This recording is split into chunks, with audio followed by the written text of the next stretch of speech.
जय हिंद दोस्तों, आज की क्लास में स्वागत है आपका। चैप्टर 2 जो मध्यकालीन इतिहास का दूसरा वीडियो है, ये दूसरे चैप्टर का दूसरा वीडियो। आइए देखते हैं। आज हम पढ़ेंगे अकबर के बारे में। अकबर का पूरा नाम मोहम्मद जलालुद्दीन अकबर था। क्या नाम था इसका? अकबर मोहम्मद जलालुद्दीन अकबर। जन्म इसका 15 अक्टूबर 1542 में हुआ था और जन्म स्थान उमरकोट सिंध, यानी आज का जो सिंध है वर्तमान का, जो पाकिस्तान में है, वहां पर हुआ था। पिता का नाम हुमायूं था और माता का नाम हिमादा बानो बेगम था। अकबर का शासनकाल जो था वो 1556 से 1605 तक था। मतलब कि कुल मिलाकर 50 साल तक, 49 से 50 साल के आसपास की शासन अवधि बताई जाती है। कुल इसी के आसपास इसका शासन चला था। और यह भी बताया जाता है कि मुगल शासकों में सबसे लंबे समय तक शासन करने वाला अकबर ही एक ऐसा शासक था जिसने लगभग 50 वर्षों तक शासन किया।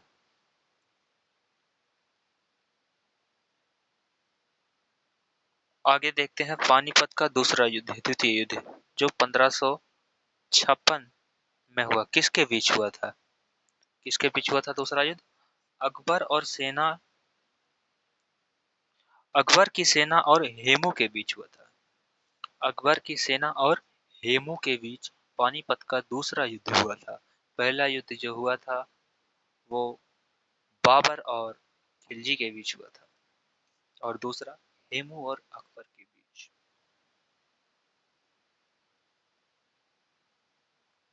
अकबर की ओर से बैरम खान युद्ध लड़ रहा था और हेमू आदिल सूरी सेनापति, हेमू की तरफ से आदिल जो शाह सूरी का सेनापति था, ये युद्ध लड़ रहा था। अंत में परिणाम क्या होता है कि अकबर की विजय हो जाती है और हेमू पराजित हो जाता है। दिल्ली और आगरा पर मुगल का नियंत्रण मजबूत हो जाता है। अब यहाँ देखिए, अकबर जो है पानीपत का दूसरा युद्ध जीत जाता है, जिस कारण से दिल्ली और आगरा पर अकबर का अपना स्वामित्व हो जाता है, एक अधिकार जमा लेता है वो। यह युद्ध मुगल सत्ता को दोबारा स्थापित करने में निर्णायक रहा। इस युद्ध ने जो है मुगल सत्ता को दोबारा से स्थापित करने में निर्णायक रहा। ये बैरम खान जो है, ये जो है अकबर का प्रारंभिक शासन में संरक्षक था। बैरम खान जो था वो अकबर के प्रारंभिक दिनों में इसका संरक्षक था। इसकी भूमिका जो थी वो पानीपत के जो द्वितीय युद्ध में महत्वपूर्ण भूमिका बताई जाती है। जो बैरम खान की जो भूमिका थी वो पानीपत का जो द्वितीय युद्ध हुआ उसमें एक भूमिका के रूप में महत्वपूर्ण भूमिका निभाई थी। परंतु बाद में अकबर ने इस व्यक्ति को इस पद से हटा दिया, बैरम खान को पद से हटा दिया। और फिर 1561 ईस्वी में इस बैरम खान की मृत्यु हो गई, इसकी मौत हो गई 1561 में। बैरम खान का प्रमुख विजय का साम्राज्य विस्तार अकबर ने धीरे धीरे विस्तार किया। बैरम खान ने जो है, अकबर ने जो है प्रमुख विजय साम्राज्य विस्तार, अकबर ने धीरे धीरे अपने साम्राज्य में विस्तार करने लगा। इसके जो प्रमुख क्षेत्र थे, मालवा थे, गुजरात, बंगाल, काबुल, कश्मीर, सिंध और राजपूताना के कई क्षेत्र माने जाते हैं। और दक्कन के कुछ क्षेत्र थे। राजपूताना यानी आज का राजस्थान जिसे कहा जाता है, उसका प्राचीन नाम राजपूताना था, जो राजस्थान के कुछ क्षेत्रों तक प्रभाव बताया जाता है।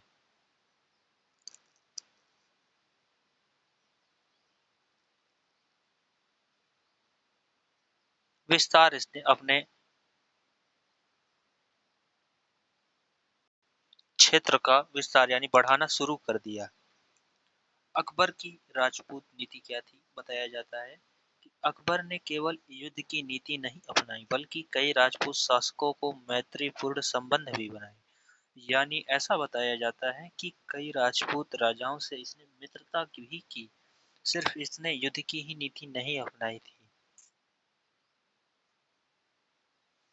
इसमें देखिए पहले आमेर से संबंध। आमेर के राजा भरमल ने अकबर से संबंध स्थापित किए। ऐसा बताया जाता है कि आमेर के जो राजा थे भारमल, उन्होंने अकबर से एक संबंध बनाया या मित्रता के रूप में मान लीजिए, ऐसा कुछ किया उन्होंने। और उनकी पुत्री हारखा बाई, जो हीरा का विवाह अकबर से हुआ, ऐसा इसमें उल्लेख किया जाता है कि उनकी एक पुत्री थी जो आमेर के राजा भारमल थे और उनसे अकबर का विवाह होता है।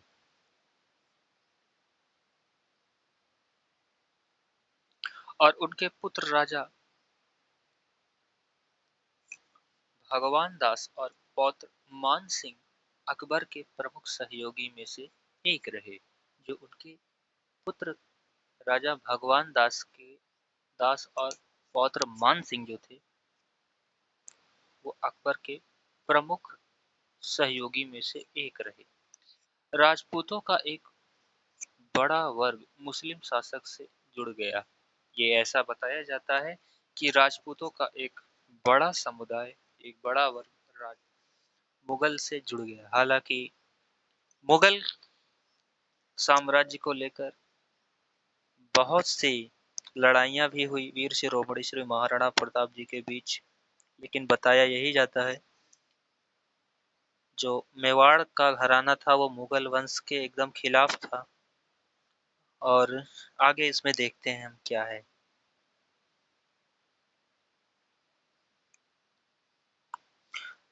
मेवाड़ और महाराणा प्रताप जी के बारे में इसमें देखिए, मेवाड़ के जो शासक थे वीर शिरोमणि श्री महाराणा प्रताप जी, उन्होंने मुगलों की गुलामी कभी स्वीकार नहीं की। जो हल्दी घाटी का युद्ध हुआ 1536 में, उसमें उन्होंने अकबर की गुलामी स्वीकार नहीं की, अकबर की अधीनता उन्होंने स्वीकार नहीं की। इससे मुगल मेवाड़ पर संघर्ष हुआ। इससे जो है मुगलों को के लिए बहुत ही संघर्ष करना पड़ा मेवाड़ को लेकर। लेकिन अंत में हार जाते हैं वो मेवाड़ मुगल, और महाराणा प्रताप जी की विजय होती है साथ में, यही बताया जाता है। और देखिए हल्दी घाटी का युद्ध जो हुआ अकबर और महाराणा प्रताप जी के बीच में 1536 76 में, किसके बीच हुआ था? तो अकबर की सेना और वीर शिरोमणि श्री महाराणा प्रताप जी, जो राजा मान सिंह की अगुवाई में हो रहा था। अकबर की तरफ से नेतृत्व जो कर रहा था वो राजा मान सिंह नेतृत्व कर रहा था। और जो जगह थी वो राजस्थान का हल्दी घाटी का। परिणाम क्या होता है, युद्ध का परिणाम क्या निकल के आता है? मेवाड़ पर प्रभाव बढ़ा। मेवाड़ पर एक बार ऐसा लगा कि मुगल शासन का कब्जा होगा, अकबर का कब्जा हो जाएगा, लेकिन वो सफल नहीं हो पाया। महाराणा प्रताप जी के संघर्ष से मेवाड़ पर कई क्षेत्रों के बाद पुनः प्राप्त किया।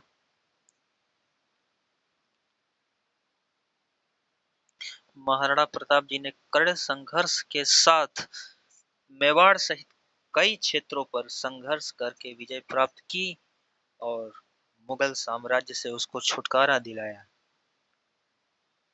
इसके साथ साथ देखिए प्रशासनिक व्यवस्था कैसी थी इसकी, अकबर की। देखिए लिखा है इसमें, यह एसएससी के लिए महत्वपूर्ण विषय है।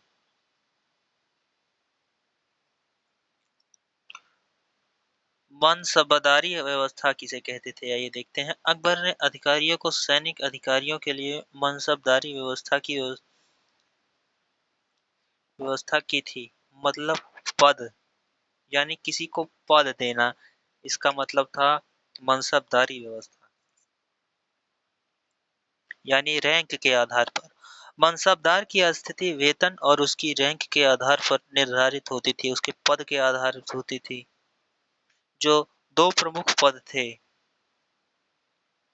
जात और सवार। जात जो थे वो अधिकारियों के व्यक्तित्व रैंक थी, और सवार जो थे उससे अधीन घुड़सवारों की संख्या। यानी जात जो थी वो अधिकारियों का एक व्यक्तिगत रैंक थी, और उसके अधीन जो है सवार के अधीन घुड़सवारों की संख्या रहती थी। दहसाला व्यवस्था कैसी थी, आइए देखते हैं।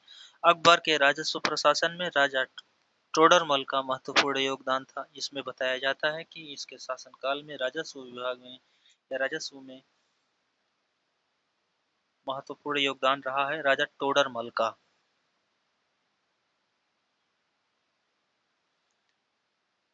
दहसाला व्यवस्था कैसी थी, इसको देखते हैं हम। भूमि के उपज आकलन में किया जाता था। पिछले 10 वर्षों की औसत उपज कीमत के आधार पर राजस्व निर्धारित किया जाता था। यानी पिछले 10 वर्षों में जो उपज हुई है उस कीमत के आधार पर राजस्व निर्धारित किया जाता था। इसके उद्देश्य में राजस्व व्यवस्था में अधिक व्यवस्थित बनना था। इसकी धार्मिक नीतियां देखते हैं अकबर की कैसी थी। इसकी जो धार्मिक नीति थी वो धर्मों के प्रति सहिष्णुता थी, नीति अपनाई, यही बताया जाता है इसमें। इसकी प्रमुख बातें क्या थी, धार्मिक सहिष्णुता, विभिन्न धर्मों के विद्वानों से चर्चा, ऐसा इसमें बताया जाता है। लेकिन इसमें ये भी बताया जाता है कि उसने हिंदुओं को 1568 के आसपास जो है इसने कई हिंदुओं को भी मरवाया था। और लेकिन इसमें यही बताया जाता है कि ये सहिष्णुता थी, वो धर्म के प्रति अच्छा व्यवहार रखता था। सहिष्णुता का अर्थ इसमें यही होगा कि दूसरों की आदतों को, विश्वास को बर्दाश्त करना। लेकिन ऐसा नहीं था, इसने कई हिंदुओं को मरवाया था और कई लोगों को इसने धर्म परिवर्तन करने पर मजबूर किया था।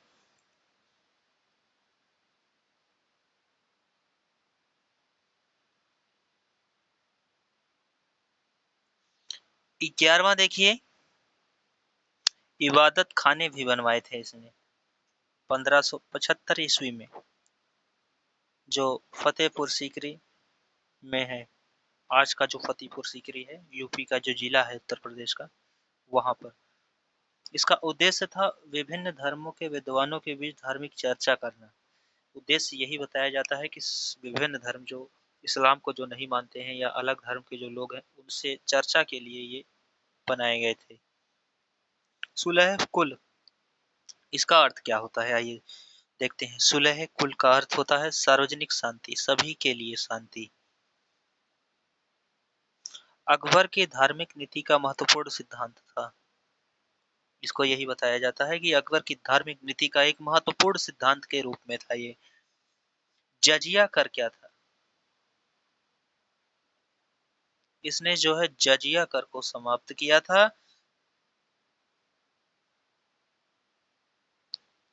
1564 ईस्वी में। यह उनकी धार्मिक सहिष्णुता की नीति के महत्वपूर्ण उदाहरण माना जाता है। यानी जजिया कर था क्या, इसको हम देखते हैं।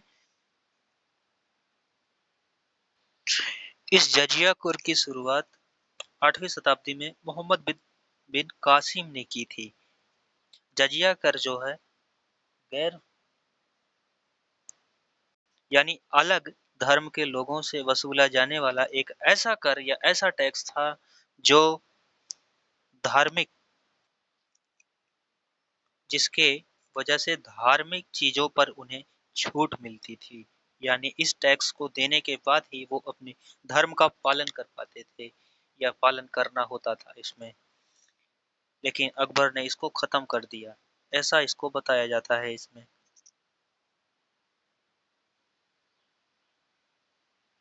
दीन इलाही की शुरुआत, ये दीन इलाही क्या था इसको देखते हैं।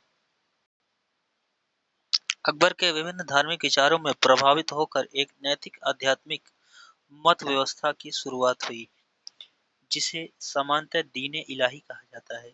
इसका महत्वपूर्ण यह एक महत्वपूर्ण है, देखिए क्या है। यह बड़े पैमाने पर फैसले वाला धर्म नहीं था। बीरबल को इससे जुड़े प्रमुख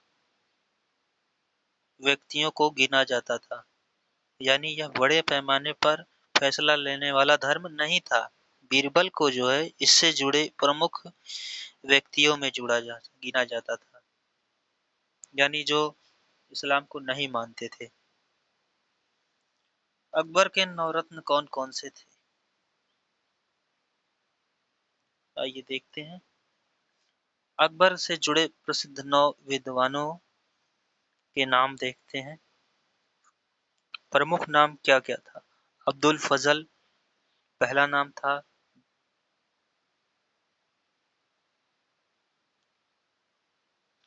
दूसरा नाम फैजी बताया जाता है। तीसरा बीरबल, जिनका असली नाम जो था वो महेश दास था, ये हिंदू थे।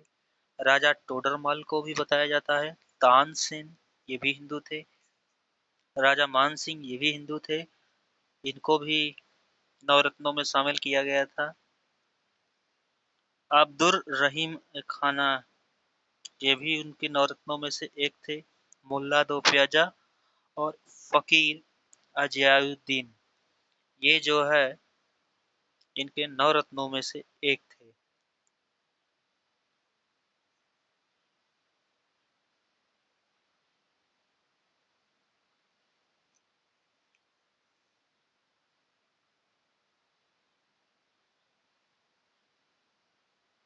अकबर के समय का साहित्य क्या था? अब्दुल फजल जो है अकबर के नाम का प्रमुख इतिहासकार, दरबार का जो प्रमुख इतिहासकार था, उसकी कुछ प्रमुख रचनाएं भी थी। अकबरनामा, आईने अकबरी, और ये दो प्रमुख रचनाएं थी इसमें। अकबरनामा में जो है अकबर के शासन और उसके समय की घटनाओं का महत्वपूर्ण वर्णन मिलता है, और आईने अकबरी में उसके प्रशासन और राजस्व सेना दरबार को लेकर मिलता है, संबंधित जानकारी मिलती है। अकबर की स्थापत्य कला, प्रमुख निर्माण जो है इसने फतेहपुर सीकरी में करवाया था। फतेहपुर सीकरी का जो बुलंद दरवाजा है, आगरा का किला बनवाया था। अकबर का मकबरा सिकंदरा, बुलंद दरवाजा,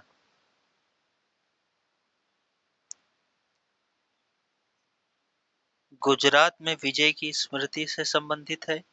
फतेहपुर सीकरी में स्थित है ये। अकबर की राजधानी जो रही है, आगरा, फतेहपुर सीकरी, लाहौर, तीनों रही है ये अपने अपने समय में।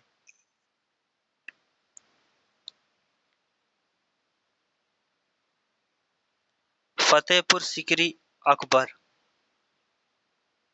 और इसकी मृत्यु जो हुई थी वो 1605 ईस्वी के आसपास बताई जाती है। इसके बाद इसका पुत्र जहांगीर सम्राट बनता है। तो आज इस वीडियो में हमने अकबर के बारे में देखा। तो मिलते हैं एक नई वीडियो में, नई क्लास में। तब तक के लिए जय हिंद, नमस्कार, वंदे मातरम। और इसके साथ साथ आपसे यही रिक्वेस्ट करेंगे कि वीडियो अच्छा लगे तो लाइक करिएगा, चैनल सब्सक्राइब करके बेल आइकन दबाना ना भूलिएगा, दोस्तों के भी साथ शेयर करिएगा। भारत माता की जय।